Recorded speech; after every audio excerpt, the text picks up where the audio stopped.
noches a todos. Junto a una pobreza, a una desesperación por la situación económica, a una falta absoluta de plan y de previsión para enfrentar tamañas calamidades que son el resultado de lo que ya se anunció tanto, pero que tan poco se ha hecho para prevenir las consecuencias de la llamada pospandemia, tal vez tanto o más grave como la pandemia. Pero al mismo tiempo, sí, con gran frenesí, sigue su curso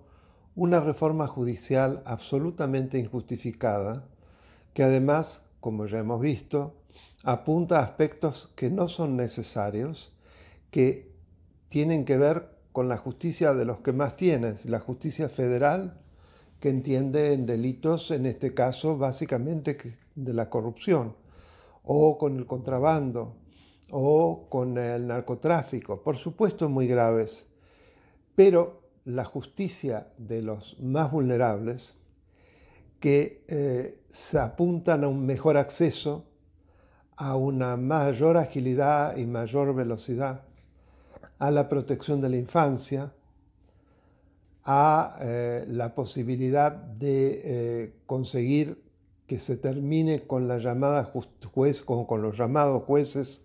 de la puerta giratoria, es decir, aquellos que se ocupan mucho más de los victimarios que de las víctimas. Todo eso, todas las soluciones pasibles de ser llevados a cabo y que apunte a mejorar esas cuestiones tan graves, tampoco son consideradas, con lo cual vemos que la innecesariedad es aún mayor. No hay ningún tipo de inconvenientes ni de escrúpulos para enfrentar las dificultades que evidentemente enfrentan proyectos tan ambiciosos y tan desprovistos de escrúpulos, porque a medida que pasan los días ya no queda duda que el verdadero objetivo es la impunidad para la vicepresidenta de la Nación, para librarla de numerosísimas causas de procesos gravísimos por hechos de corrupción que le afectan tanto a ella como a su familia, como a muchos de los más importantes funcionarios que integraron las administraciones K anteriores. Y digo eso porque ahora se plantea un serio conflicto de intereses, tanto y cuanto la consideración de los pliegos de los jueces cuyo traslado debería ser analizado por el Senado, recibió una precautelar de una jueza federal en lo contencioso administrativo que exigió que no se iniciara el trámite.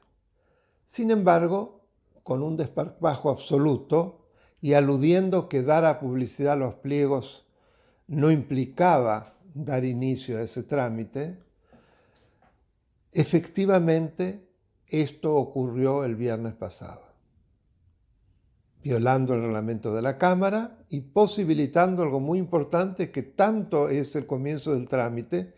que es a partir precisamente de ese primer paso que empieza a contar el plazo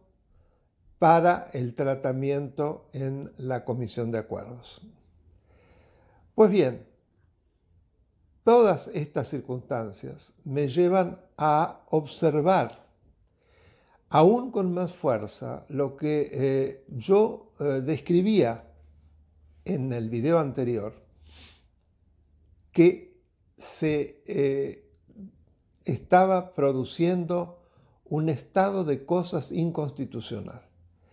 Y me refería precisamente a la herramienta que fue creada por la Corte Constitucional de Colombia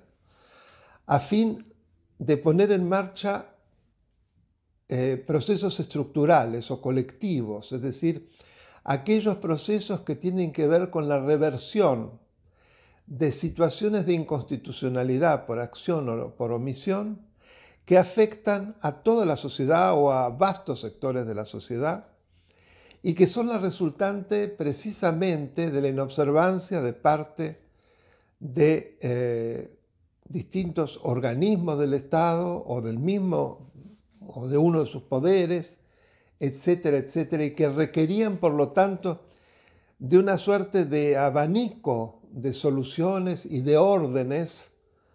dirigidos a esos organismos, a esas autoridades que han desconocido la Constitución, indicando claramente el camino a seguir, exhortando al Congreso para que dicte también las medidas necesarias para dar vuelta a esa situación. Ahora bien, para ello, ¿qué es necesario? Es necesario una vasta alianza social. Y pienso por vasta alianza social a un número importantísimo de ciudadanos, la mayor cantidad posible, que junto a organizaciones, colegios profesionales, academias, universidades, etcétera, etcétera, de todo tipo, introduzcan una demanda de estas características ante la Corte Suprema de Justicia de la Nación. Eso implicaría una enorme presión social en el mejor sentido de la palabra. Nuestra Corte Suprema ha demostrado durante todo el fenómeno de la pandemia que no ha estado a la altura de la protección de nuestros derechos a pesar de la enorme cantidad de violaciones que hemos sufrido y que seguimos sufriendo y que ahora estamos a las puertas de una reforma que podría destruir la independencia de la justicia y por lo tanto llevaría al desmoronamiento de la República en su conjunto. Entonces,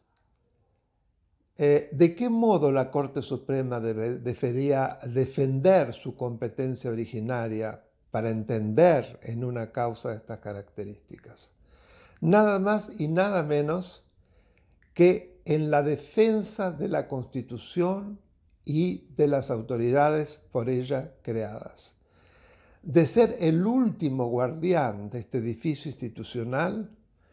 y de nuestras libertades. Ella, en una de sus primeras sentencias del siglo XIX, habló de que se autodenominó como el arca de las libertades públicas. Muy linda expresión, pero que debe ser sostenida a través de decisiones que demuestren que la Corte Suprema efectivamente quiere cumplir con ese rol. En distintas ocasiones creó herramientas, como por ejemplo el amparo. El amparo surge en 1957 en el caso Siria, en el cual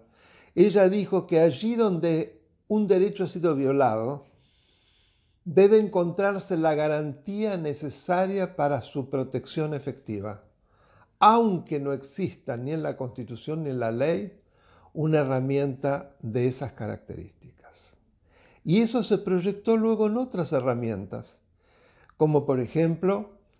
el amparo contra hechos y actos de privados, porque en Siri era contra la autoridad pública. Como también más adelante en la acción de clase, en el caso Alavi, o también en el